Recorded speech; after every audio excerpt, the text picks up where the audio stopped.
Hello student, this is Sakshi Vishnoi. Welcome back to my channel my type goal. कुछ input devices हम cover कर चुके थे। लास्ट लेक्चर में हमने इनपुट डिवाइसेस का जो इंट्रोडक्शन था वो एक बार देख लिया था, क्या वो होती हैं और उनसे रिलेटेड कौन कौन से डिवाइसेस हैं वो मैंने एक चार्ट के तरह से लिखवा दी थी, और उसमें से कीबोर्ड हम कवर कर चुके थे। नेक्स्ट हमारी डिवाइस है माउस। माउस क्या होती है? पॉइंटिंग डिवाइस होती है। आप लोगों ने देखा होगा, चाहे आपका लैपटॉप हो या सिस्टम हो, सिस्टम के साथ तो आपका एक छोटी सी डिवाइस ऐसे बराबर में रखी होती है, इस तरीके से आप काम कर रहे होते हैं तो वो होती है। लेकिन लैपटॉप में भी हमारा एक माउस होता है, लेकिन बेसिकली वो माउस नहीं होता। वो क्या होता है अभी मैं आगे आपको बताऊंगी। लेकिन सिस्टम जहां पर भी आपने, जैसे आपने स्कूल्स वगैरह में अपनी लैब की होगी, या आप अगर जॉब अगर कहीं पर कर रहे हैं, तो अगर जहां पर भी आपने पूरा सिस्टम रखा हुआ देखा होगा, मॉनिटर, सीपीयू, कीबोर्ड, वहां पर एक माउस भी होता है जिसके ऊपर इस तरीके से आप हाथ रखते हैं और इस तरीके से उसको पॉइंट आउट करते रहते हैं जो जहां पर हमें अपने पॉइंटर को लेकर जाना होता है। तो वो वैसे ही वैसे मूव करता है हमारा पॉइंटर स्क्रीन पे, और जहां हमें चाहिए वो वहां पहुंचता रहता है। तो बेसिकली वो क्या है? एक पॉइंटिंग डिवाइस है। फंक्शन क्या होता है उसका, काम क्या होता है, कार्य क्या है उसका?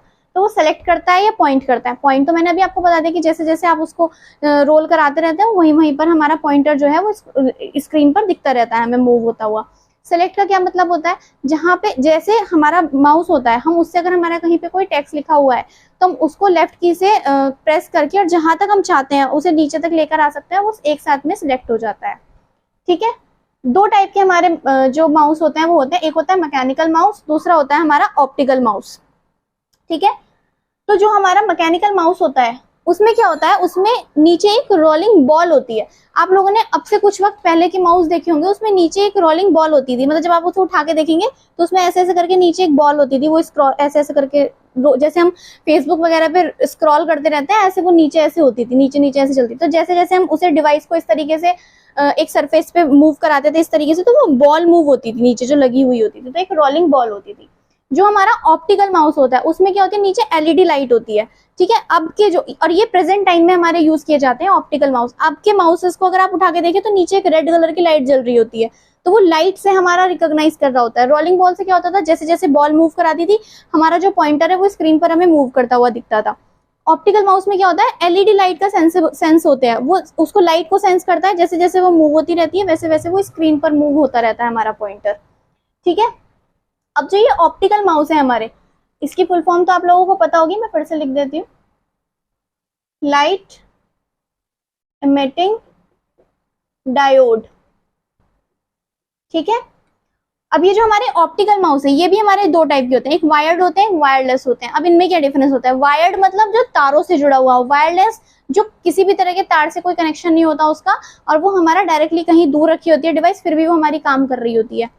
तो वायर डिवाइसेस, जैसे ये हमारा एक सिस्टम है, इस सिस्टम में जो हमने जनरली अभी तक हमारे सिस्टम जैसे हम देखते हैं लैब्स वगैरह में, अपने स्कूल्स में, जॉब लाइफ में, तो वहां हमारा क्या होता है, वायर्ड कनेक्शन होता है। ऐसे सीपीयू के बैक साइड से एक यूएसबी कनेक्शन होता है, पोर्ट होता है, उसमें हम अपने माउस को कनेक्ट कर देते हैं। पहले तो अलग अलग पिन वाले हमारे आते थे माउस, जब मैंने आपको पहले भी बताया था कि बीच में एक ऐसे रेक्टेंगल सी शेप होती थी इस तरीके से, और ऐसे 3 पॉइंट होते थे। इस टाइप का एक जैक होता था, उसमें हमारा वो इंसर्ट कराते थे हम अपने माउस के केबल को, तब हमारा वो कनेक्ट होता था। अब हमारा यूएसबी कनेक्शन चलते हैं, तो हम यूएसबी कनेक्टेड हम कनेक्ट करते हैं और हमारा माउस वर्किंग में आ जाता है।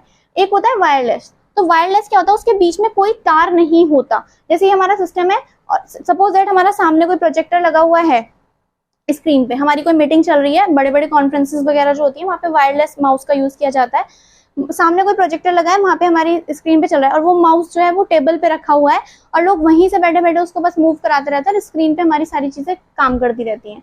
तो वो किस तरीके से वर्क करती हैं? वेव के ऊपर काम करती है। कौन सी वेव पर काम करती है? शॉर्ट रेंज रेडियो वेव्स पे।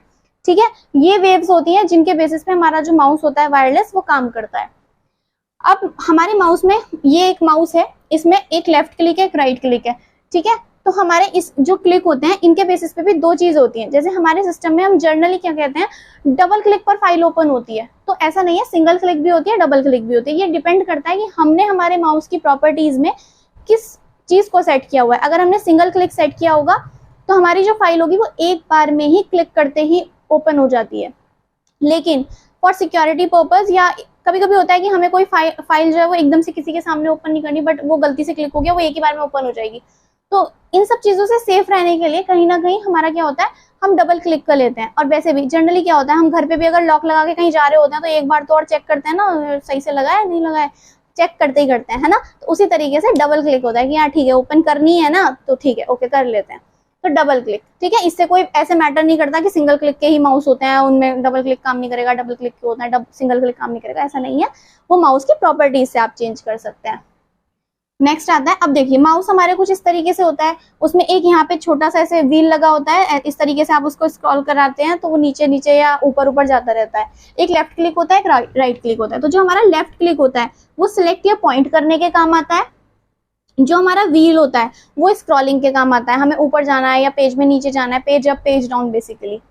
ठीक है, जो राइट क्लिक होता है वो context sensitive menu, context menu होता है। ठीक है, उससे एक बड़ा सा हमारा ड्रॉप डाउन टाइप में खुल के आता है, एक लिस्ट से खुल के आती है मेन्यू, और उसमें हमारी बहुत सारी चीजें लिखी होती हैं। जैसे आप जब सिस्टम ऑन करते हैं तो जनरली क्या करते हैं, राइट क्लिक करेंगे, फटाफट से रिफ्रेश मार देंगे। ठीक है, वैसे आप लोग मुझे रिसर्च करके बताइए कि क्या जो वो हम सिस्टम ऑन करते ही रिफ्रेश कर देते हैं वो जरूरी है, या हम उसे नहीं करेंगे तो क्या प्रॉब्लम हो सकती है, या अगर हम उसे करते हैं, जैसे हम करते ही हैं जनरली, मतलब आप लोग करते ही होंगे कि सिस्टम ऑन किया और सबसे पहले बस रिफ्रेश मार देना है, तो ये चीज करने का कोई फायदा भी है नहीं है। तो ये सारी चीजें आप मुझे सर्च करके बताइए।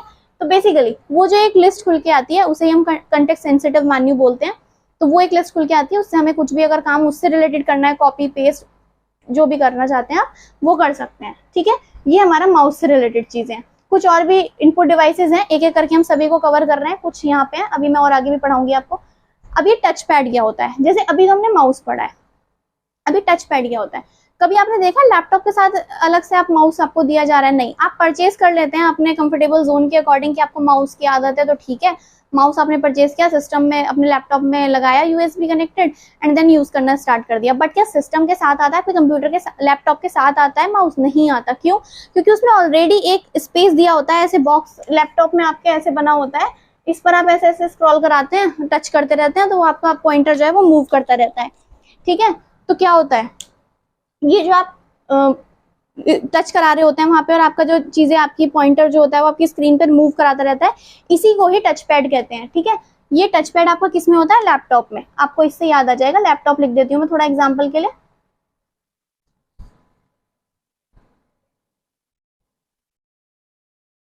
ठीक है, इससे आपको हमेशा याद रहेगा कि टच पैड किस चीज से रिलेटेड है, लैपटॉप से रिलेटेड है।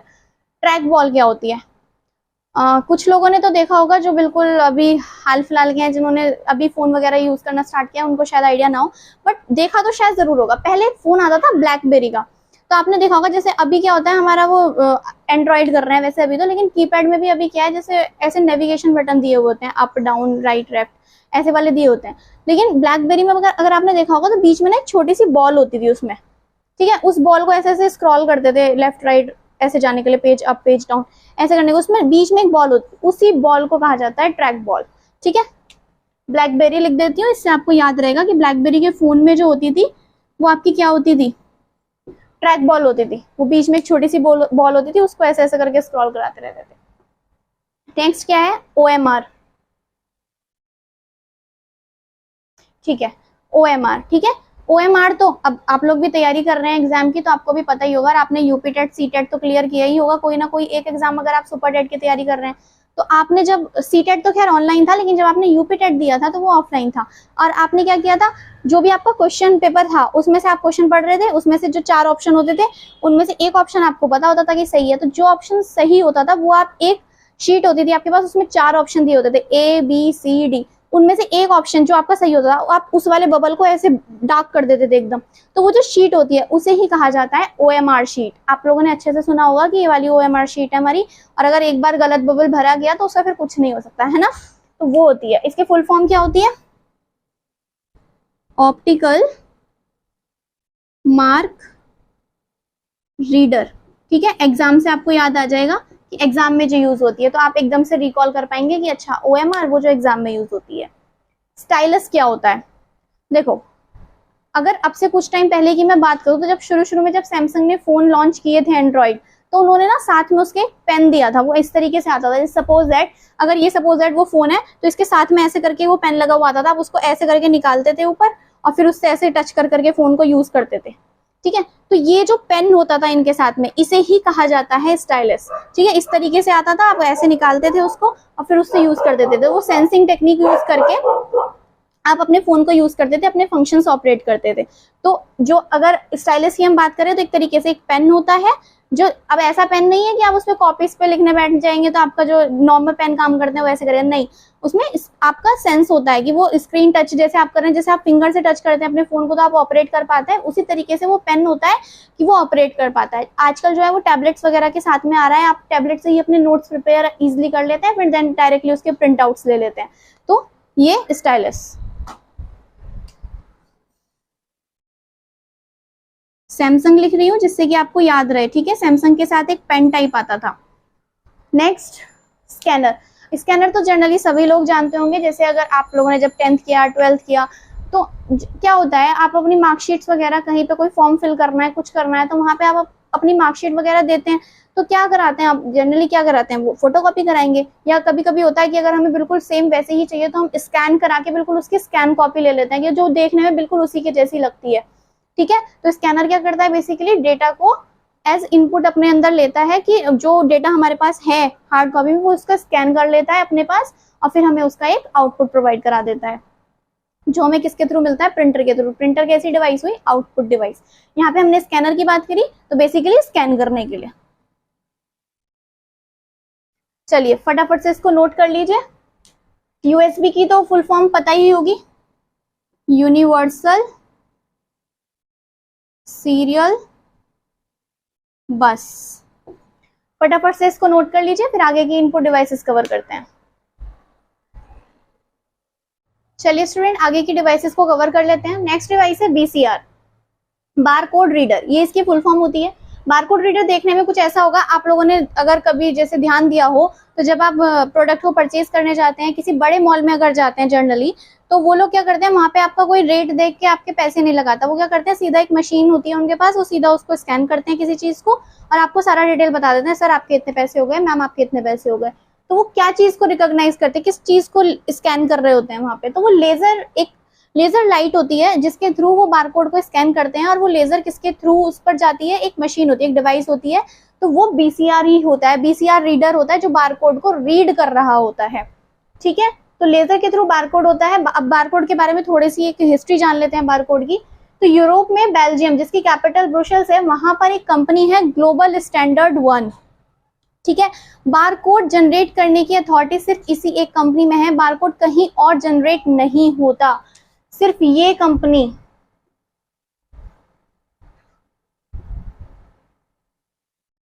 जनरेट बारकोड, ठीक है। सिर्फ यही एक कंपनी है जो बारकोड को जनरेट कर सकती है।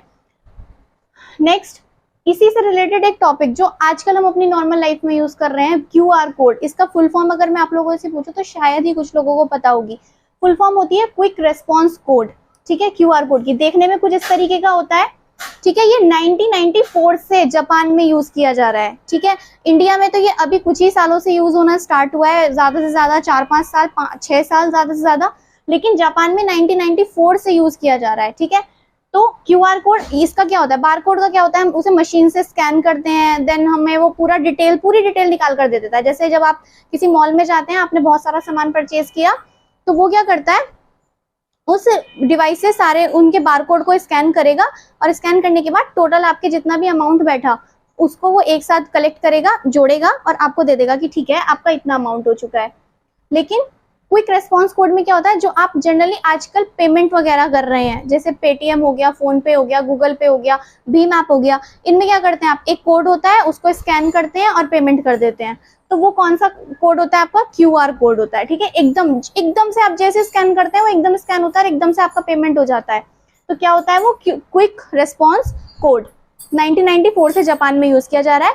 इंडिया में लगभग 4 से 5 या मैक्सिमम 6 इयर्स हुए हैं अभी यूज होने में। और लेकिन अभी जो एकदम ट्रेंड में जो आया वो कोविड ड्यूरेशन से आया, क्योंकि कोविड में बहुत ज्यादा दिक्कत हो रही थी, टच की प्रॉब्लम थी कि ये टच नहीं करना, वो टच नहीं कर रहा, तो हम कैश वगैरह का कम यूज कर रहे थे। कुछ भी परचेज कर रहे होते थे तो बस डायरेक्टली ऑनलाइन पेमेंट कर देते, तो वो ऑनलाइन पेमेंट किस चीज से हो रहा था, क्यूआर कोड से, ठीक है। नेक्स्ट हमारी जो इनपुट डिवाइस है वो है ओसीआर। इसकी फुल फॉर्म होती है ऑप्टिकल कैरेक्टर रीडर। अब ये क्या होता है, ऑप्टिकल कैरेक्टर रीडर, कैरेक्टर से ही थोड़ा सा समझ में आ रहा है कि कहीं ना कहीं हमारा वेरिएबल वगैरह से जो हमारे अल्फाबेट्स होते हैं इन सब चीजों से रिलेटेड है। तो ये क्या करता है, इंसानी लिखावट को पढ़ा जा सकता है इससे, जो हम लिखते हैं। जैसे सपोज दैट ये मैंने यहाँ पे लिखा है, तो अगर मेरे पास OCR होता तो वो क्या करता, इसको आराम से रीड कर सकता था। इससे मिले जुले उसके अंदर जितने भी अल्फाबेट्स बने होते हैं वो क्या करता है, जैसे मैंने सपोज दैट कहीं पे लिखा SUM, सम, मैथ्स का जो सम होता है, मैंने सम लिखा, तो वो क्या करेगा, मतलब मेरी राइटिंग इतनी ज्यादा गंदी है कि वो थोड़ा समझ में नहीं आ रहा, तो वो क्या करेगा, उसके अंदर जो हमने पहले से ही स्टोर किए हुए हैं अल्फाबेट्स, वो उनसे मैच कर करके देखेगा कि S किससे मैच हो रहा है, U किससे मैच हो रहा है, M किससे मैच हो रहा है, जिससे सबसे ज्यादा मैक्सिमम प्रायोरिटी से वो मैच करेगा, और जिसमें प्रायोरिटी उसकी फिक्स बैठेगी कि हाँ नंबर 1 पे ये है कि सबसे ज्यादा इसी से मैच हो रहा है, तो वो उसको वहां पे प्रेजेंट कर देता है। सपोज दैट मेरा S कुछ इस तरीके से गंदा सा बना हुआ था कि वो R लग रहा था, ठीक है, तो वो स्टार्टिंग में सम की जगह रम ही कर देगा, RUM कर देगा, ठीक है। अगर उसने UM को करेक्ट भी किया और S में उसको दिक्कत होगी तो वो रम कर देगा। तो ये वाली चीज होती है। तो OCR का क्या सीन है यहाँ पे, वो हमारे इंसानी लिखावट को पढ़ता है। और प्रिंटेड टेक्स्ट को कौन पढ़ लेता है आजकल जो चल रहा है, वो गूगल लेंस हो रहा है। गूगल लेंस में आप देखते होंगे, अगर आपको सपोज दैट कोई बुक आपकी इंग्लिश में और आपको समझ में नहीं आ रही, तो उस पेज को आप क्या करेंगे, फटाफट से गूगल लेंस के थ्रू उसको स्कैन करेंगे, वो आपको पूरा उसका हिंदी में ट्रांसलेशन दे देता है, ठीक है। तो वो प्रिंटेड टेक्स्ट को समझ पाता है। गूगल ट्रांसलेट के थ्रू भी आप देख सकते हैं। गूगल ट्रांसलेट भी यही करता है कि जब आप टेक्स्ट को वो करते हैं, फोटो क्लिक कर देते हैं, उसको हिंदी में करके ट्रांसलेट आपको दे देता है। नेक्स्ट है MICR, फुल फॉर्म होती है मैग्नेटिक इंक कैरेक्टर रिकॉग्निशन या रीडर। ये क्या करता है, ये आपने देखा होगा जनरली बैंक के चेक पर, बैंक का जैसे ये चेक है तो इसमें इधर चेक नंबर होता है और इधर MICR कोड होता है, तो ये वहां पे यूज किया जाता है चेक को स्कैन करने के लिए, ठीक है। अगर सपोज दैट कोई फ्रॉड है, कुछ भी तरीके का आपने कुछ फ्रॉड चेक वगैरह आप किसी तरीके से कर रहे हैं, तो उससे बचने के लिए MICR कोड का यूज किया जाता है। वो उससे स्कैन हो जाता है और उसकी वैलिडिटी पता चल जाती है, उसका वैलिड रीजन पता चल जाता है, वो है भी ठीक, सही प्रूफ कर देता है कि गलत तो नहीं है। नेक्स्ट है बायोमेट्रिक। बायोमेट्रिक तो आज की टाइम में बिल्कुल नॉर्मल हो चुका है, सभी को पता है। पहले तो ये सिर्फ एम्प्लॉयज वगैरह के लिए यूज किया जाता था, कंपनीज वगैरह में उनके अटेंडेंस सिस्टम के लिए, लेकिन अब तो ये स्कूल्स में और कॉलेजेस में भी यूज किया जाता है अटेंडेंस सिस्टम को मेंटेन करने के लिए। पहले अटेंडेंस वगैरह में थोड़ा फ्रॉड हो जाता था, आप मतलब ज्यादा लगवा सकते थे या कुछ भी मिस हो जाती थी, गलती से कम हो गई आपकी जो वो है अटेंडेंस वो फुल है, 100% है, आप डेली गए हो, लेकिन फिर भी उसमें अगर 98% आ रही है तो क्यों आ रही है, मतलब टीचर से गलती से रह गई या बच्चा ही नहीं जा रहा है और वो टीचर के थ्रू या उसने किसी तरीके से फ्रॉड करके अपनी अटेंडेंस करा ली, बहुत सारे रीजंस होते हैं। तो चीजों को टाइमली करने के लिए और ऑर्गेनाइज मैनर में चीजों को रखने के लिए बायोमेट्रिक का यूज किया। ये बेसिकली फिंगरप्रिंट रीडर होता है, उसमें आप अपना थंब या कोई भी फिंगर जो आप वहाँ पे रिकॉर्ड में डेटाबेस में सेव कराते हैं वो बायोमेट्रिक मशीन के थ्रू सेव हो जाती है, और वहीं से उसी फिंगर से या उसी थंब इम्प्रेशन से वहां पे क्या होता है, आपका थंब प्रिंट से आपकी अटेंडेंस लगती है। ये जिस चीज के लिए भी आपने उसे यूज किया, सपोज दैट लॉकिंग सिस्टम है, आपने कुछ ऐसा लॉकर अपना बनवाया जिसमें बायोमेट्रिक सिस्टम है कि आपके बिना वो खुले ही नहीं, तो आप उसमें बायोमेट्रिक में जब तक अपना थंब इम्प्रेशन नहीं देंगे तब तक वो नहीं ओपन होगी। लास्ट आता है MIC, इट मीन्स माइक, ठीक है। अब ये मैं माइक आपको यूज कर रही हूँ, तो बेसिकली ये क्या कर रहा है, मैं इतना बोल रही हूँ, ये आप तक आवाज मेरी कैसे पहुंच रही है, तो ये मेरी साउंड फ्रीक्वेंसी को कैच कर रहा है, ठीक है। मेरी साउंड फ्रीक्वेंसी को कैच कर रहा है, जो मैं बोल रही हूँ मेरे वोकल नोट्स को कनेक्ट करके, और वो बातें आप तक पहुंचा रहा है। अदरवाइज जैसे मेरी एक वीडियो में हुआ भी था कि मेरा माइक के साथ एक इश्यू हुआ, तो मैं इतना कुछ बोल रही थी, वो क्या आप तक पहुंचा, नहीं पहुंचा। क्यों नहीं पहुंचा, क्योंकि मेरी साउंड फ्रीक्वेंसी आप तक पहुंची ही नहीं, मेरा माइक वर्किंग में ही नहीं था। तो माइक जो होता है बेसिकली मेरी साउंड फ्रीक्वेंसी को पकड़ेगा और आप तक पहुंचाएगा कि मैं ये बोल रही हूँ, मैं आपको ये समझाना चाहती हूँ, ठीक है। ये कुछ डिवाइसेस हो गई है, लास्ट कुछ डिवाइसेस बची है, फटाफट से इसको नोट कर लीजिए, फिर मैं बची हुई कुछ लास्ट डिवाइसेस करा देती हूँ, फिर देन स्टार्ट करेंगे आउटपुट डिवाइसेस, ठीक है। चलिए नोट कीजिए, लास्ट कुछ इनपुट डिवाइसेस बची हैं, एक बार उनको और देख लेते हैं। किम्बॉल टैग रीडर, ये क्या होता है, देखो देखने में कुछ ऐसा होता था किम्बॉल टैग, इसमें इस तरीके से जैसे हमारे कपड़ों में जो टैग लगा हुआ आता है उस तरीके से ही होता था, बस इसमें इस तरीके से कुछ स्लॉट्स बने हुए होते थे, ठीक है, बीच बीच में छेद टाइप से बने हुए होते थे, तो इन स्लॉट्स को रीड करता था Kimball tag reader. Kimball tag ये होता है किम्बॉल टैग रीडर, जैसे हमारा बारकोड मैंने यहाँ बनाया था, और बारकोड रीडर मशीन एक, मतलब जो बारकोड रीडर है वो एक अलग से मशीन होती है जो उस कोड को स्कैन करती है। इसी तरीके से ये किम्बॉल टैग है और किम्बॉल टैग रीडर इसको स्कैन करता था। इसके इन स्लॉट्स का एक पर्टिकुलर, मतलब जैसे हर चीज है, जैसे क्या होता है, हम सब लोग अलग अलग हैं, हम सबका DNA अलग है, सबकी यूनिक आइडेंटिटी है, उसी तरीके से किम्बॉल टैग में जो ये स्लॉट्स का अरेंजमेंट होता था वो यूनिक होता था, तो वो हर यूनिक स्लॉट के अरेंजमेंट के लिए पर्टिकुलर डिटेल्स होती थी। तो ये किस लिए यूज किया जाता था, कपड़ों के साथ इस्तेमाल किया जाता था। जैसे हमारे कपड़ों में जो टैग लगा हुआ आता है ये उसी तरीके से लगा हुआ आता था कपड़ों में, और इसका जो स्लॉट्स का सीक्वेंस होता था ये अलग अलग होता था। उन स्लॉट के सीक्वेंस के अकॉर्डिंग ही हमारे जो भी उस कपड़े के बारे में डिटेल होती थी कि ठीक है वो कौन सी कंपनी का, उसका क्या अमाउंट है, वो सब कुछ इससे रीड करते ही वो डिस्प्ले हो जाता था। इंडिया में ये कभी भी यूज नहीं किया गया, ठीक है, ये बात हमेशा याद रखिएगा। पूछा जाता है किम्बॉल टैग इंडिया में यूज हुआ है या नहीं, तो answer is no, never. Joystick, video game खेलने वाले बॉयज को अच्छे से पता होगा, जब वो गेम खेलते हैं तो उनका जो रिमोट कंट्रोल होता है उसमें इस तरीके से 2 हैंडल्स छोटे छोटे से लगे हुए होते हैं, वो ऐसे ऐसे उसको ऐसे ऐसे लेफ्ट राइट मूव कराते हैं, और उसके नीचे एक बॉल सी होती है जो ऐसे ऐसे, मतलब आप उस स्विच टाइप को सिर्फ मूव कराते हैं, और वो जो नीचे बॉल होती है वो मूव करती रहती है। बेसिकली वही जॉयस्टिक है, गेम खेलने वाले रिमोट कंट्रोल्स में यूज की जाती है, ठीक है। लाइट पेन क्या होता है, पेन की तरह जैसे मैंने आपको बताया था स्टाइलस वो फोन के साथ आता था, ऐसे ही लाइट पेन जो होता है वो सिस्टम के साथ आता है, जहां उसको घुमाते थे, जैसे हमारा माउस होता है ना, माउस को घुमाते हैं तो पॉइंट करता है, तो लाइट पेन को जहां घुमाते थे तो वो सिस्टम पे उतना एरिया डार्क हो जाता था। जैसे मैंने अगर लाइट पेन को सरफेस पे इस तरीके से घुमाया तो हमारा ये बना हुआ ए मुझे अपनी मॉनिटर स्क्रीन पर दिखता था, ठीक है, as output. Next card reader. Card reader क्या होता है, आप सभी को पता होगा, मेमोरी कार्ड, छोटे छोटे चिप्स, जो चिप यूज करते हैं आप लोग कि उसमें सॉन्ग्स वगैरह स्टोरेज के लिए, तो वो कार्ड जहाँ पे आप इंस्टॉल करते हो सिस्टम, मतलब अपने फोन में जहाँ पे आप उसको डालते हो, वो जो एरिया है वो कार्ड रीडर है, कि जब आपने डाल दिया तो वहाँ पे एक ऐसी कोई चीज लगी हुई होगी रीडर उसका, जो उस कार्ड को रीड कर पा रहा है और ये बता पा रहा है कि आपके जो कार्ड है मेमोरी कार्ड उसमें क्या क्या चीजें हैं, सॉन्ग्स हैं, मूवीज हैं, व्हाटएवर जो भी आप लोगों ने सेव किया होगा, तो उस चीज को रीड करने के लिए जो डिवाइस होती है वो क्या होती है, कार्ड रीडर। इसी तरीके से होती है टेप रीडर। टेप आप लोगों को पता है पहले भी चलती थी और अभी भी होती है, मैग्नेटिक टेप्स होती हैं, और होती है स्टोरेज वगैरह के लिए भी यूज की जाती हैं। जैसे पहले जमाने में जो सॉन्ग्स वगैरह होते थे वो भी एक तरीके से टेप में यूज होते थे, तो डिफरेंट डिफरेंट टाइप की टेप्स होती हैं, ठीक है। मैग्नेटिक टेप जो जनरली अब देखने के लिए मतलब अब तो ऐसे तो डिवाइसेस में यूज नहीं होती, बट हाँ, अगर हम अपनी सेकेंडरी स्टोरेज की बात करें तो मैग्नेटिक टेप वगैरह इसके एग्जांपल हो सकते हैं। Next camera and webcam. Camera normal, जैसे मैं अभी फोन से वीडियो बना रही हूँ, ठीक है, आप कैमरा से भी बना सकते हैं जो बड़ा कैमरा होता है, ठीक है। और वेब कैम जो आपके सिस्टम में लगा हुआ होता है, जैसे लैपटॉप में तो ऑलरेडी एक कैमरा होता है, तो हमारा वहां से हम लोग अगर सपोज दैट वीडियो कॉल कर रहे हैं या कोई ऑनलाइन कॉन्फ्रेंस हो रही है वहां से हम विजिबल हो जाते हैं। बट जो आपके सिस्टम होते हैं जिसमें बड़ा सा मॉनिटर रखा होता है उसमें तो कैमरा नहीं होता, तो हम उसके लिए क्या यूज करते हैं, वेब कैम यूज करते हैं। वो भी सेम वर्क कर रहा होता है कि हमें हमारी जो पिक्चर होती है वो सामने वाले को दिखा रहा होता है, तो ये भी इनपुट डिवाइस हुई। जो इसका एक्सेप्शन केस था मैंने बताया था आपको, डिजिटल कैमरा, हैंडीकैप, या इनपुट प्लस आउटपुट डिवाइसेस दोनों होती हैं। क्यों, डिजिटल कैमरा में भी आप चीजों को कैप्चर कर रहे होते हैं, वो हैंड टू हैंड आपको प्रेजेंट कर रहा होता है। हैंडीकैप में भी होता है, जो आप इस तरीके से हैंडीकैप होता है वो हाथ में लेके आप घूम रहे होते हैं। तो ये सारे जो एग्जांपल हैं ये आपके एक्सेप्शन केस के हो जाते हैं, ये वाले दोनों, और ये सारे आपके इनपुट डिवाइसेस के। आज हमारी इनपुट डिवाइसेस यहीं पर खत्म होती हैं।